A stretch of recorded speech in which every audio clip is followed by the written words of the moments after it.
जंग सितंबर 1965 के पस मंज़र में लिखा हुआ एक शाहकार नावल BRB बहती रहेगी, जिसमें पाक भारत जंग के वलुलाहेज़ वाक़यात शामिल हैं। नावल शुरू करने से पहले आपसे गुजारिश है कि हमारे चैनल वर्ल्ड ऑफ नावल को सब्सक्राइब कीजिए और बेल आइकन को प्रेस कीजिए ताकि हर आने वाली वीडियो आप तक बआसानी पहुंच सके।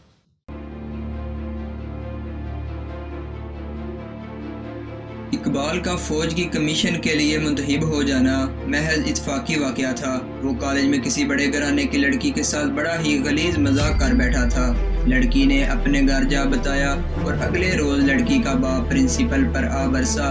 प्रिंसिपल ने इकबाल को कॉलेज से निकाल दिया और हॉस्टल का कमरा फौरी खाली करने का हुक्म दे दिया। इकबाल को पता चला कि फ़ौज में कमीशन के उम्मीदवारों का इंतखाब हो रहा है। वो भर्ती के दफ्तर चला गया। कद-बुत और शक्ल सूरत अच्छी थी।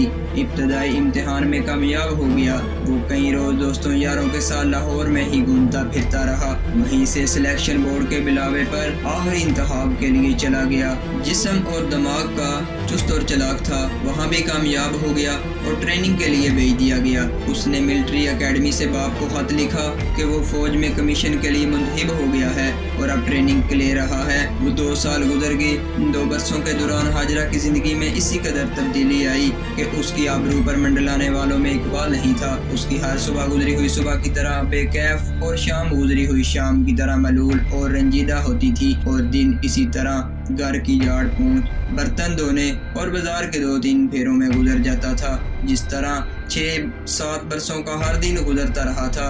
हिंदुस्तानी और पाकिस्तानी फिल्मों के नंगे गीत उसकी गिर्द जहरीली बेड़ों की तरह बम बनाते रहते थे। इन 2 बरसों के दौरान उसे अपने मालिकों के रेडियो से भी नफरत हो गई थी।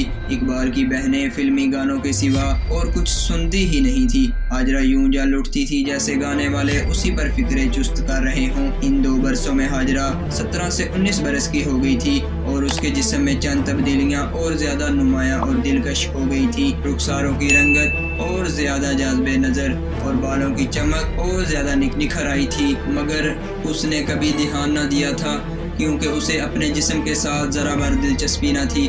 सूबेदार अकबर अली मुकम्मल 2 बरस उसकी राह में खड़ा रहा और उसे शादी के लिए उकसाता रहा। उसने हाजरा को सोने के जेवरात के लालच भी दिए, 100 रुपयों के नोट भी दिखाए, फिर एक रोज उकता कर उससे उठा ले जाने की धमकी भी दी। आज जो एक रोज अकबर अली ने तंग आकर उसे कहा, अपनी कीमत खुद ही बता दो। हाजरा पत्थर थी जिसे अपनी कीमत का कुछ इल्म न था। अगर उसे कोई ख्वाह झूठे प्यार से ही बुलाता तो वो बेदाम बिक जाती। उसे सोने चांदी और 100 के नोटों से कोई दिलचस्पी नहीं थी। उसे प्यार से प्यार था और मर्दों से नफरत थी। 2 साल गुजर गए तो इकबाल ट्रेनिंग खत्म करके चंद दिनों की छुट्टी आ गया। वो अब 2nd लेफ्टिनेंट था। हाजरा ने उसके चेहरे मेहरे और चाल डाल में नुमायां तब्दीली देखी। इस कदर तवील फौजी ट्रेनिंग ने उसके तने बदन को मजबूत बना दिया था और चेहरे पर लड़कपन की आवारगी की जगह मर्दों की सी पुख्ताकारी के तासुरात थे जो उसके मर्दाना हुस्न को दुबाला कर रहे थे। दूसरी सुबह हाजरा बाजार से सौदा सलफ लेकर घर की तरफ आ रही थी कि उसे इकबाल आता दिखाई दिया। हाजरा को इकबाल की चाल डाल में दिलकश सी मर्दाना संजीदगी नजर आई। उसके जहन से 2 बरस पहले वाला आवारा इकबाल निकल गया। हाजरा मुस्कुरा दी।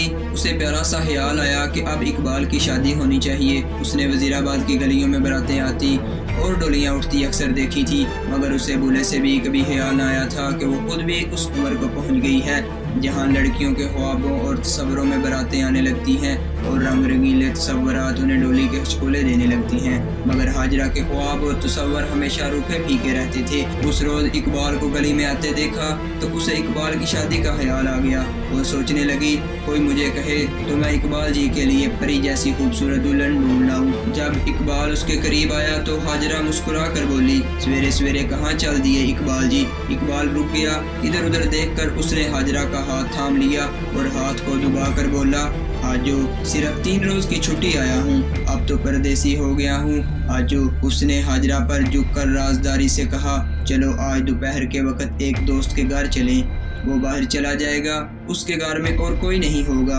हाजरा के सीने में बम फटा اور اس کی مسکراہٹ یوں بجھ گئی جیسے کسی نے آندھی میں دیا جلانے کی کوشش کی ہو۔ تم خواہ مخواہ ڈر رہی ہو، اقبال نے کہا۔ خدا کی قسم وہاں اور کوئی نہیں ہوگا، کسی کو پتہ نہیں چلے گا۔ ہاجرہ کو چکر سا آ گیا، سنبھلی تو دیکھا کہ اس کے سامنے وہی 2 برس پہلے والا اقبال کھڑا تھا، آوارہ، اوباش اور کردار سے عاری اقبال۔ چھٹیوں کے باقی 2 دن اقبال نے ہاجرہ پر طرح طرح کے جال پھینکے، لیکن وہ صاف بچ نکلتی رہی۔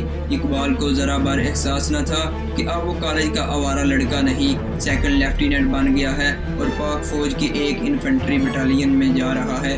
اس نے تو کالج بدر ہو کر راہ فرار ڈھونڈی تھی۔ ان 2 برسوں میں ہاجرہ پتھر بن گئی تھی اور اس کے آنسو خشک ہو گئے تھے، لیکن اس روز وہ بورچی خانے میں بہت روئی۔ اس نے رہ رہ کے چاہا کہ اقبال کو بورچی خانے میں بلا کر کہے کہ اقبال جی، میں نے تمہیں کس پیار سے بلایا تھا، تم تو مجھے بہت ہی پیارے لگے تھے۔ مگر وہ اقبال کا سامنا کرنے کی جرات نہ کر سکی اور سر گھٹنوں میں دے کر یوں سسک سسک کر رونے لگی جیسے خزاں سے جڑے ہوئے خشک پتے ایک ایک کر کے اجڑے ہوئے آنگن میں سس کرتے گر رہے ہوں۔ اسے تلخ سا خیال آیا، میرا وجود مردوں کی تفریح کے لیے بنایا گیا ہے، لوگوں کو میرا جسم اچھا لگتا ہے، میری روح اور میرے پیار سے کسی کو پیار نہیں، کسی کے دل میں میرے لیے شفقت نہیں۔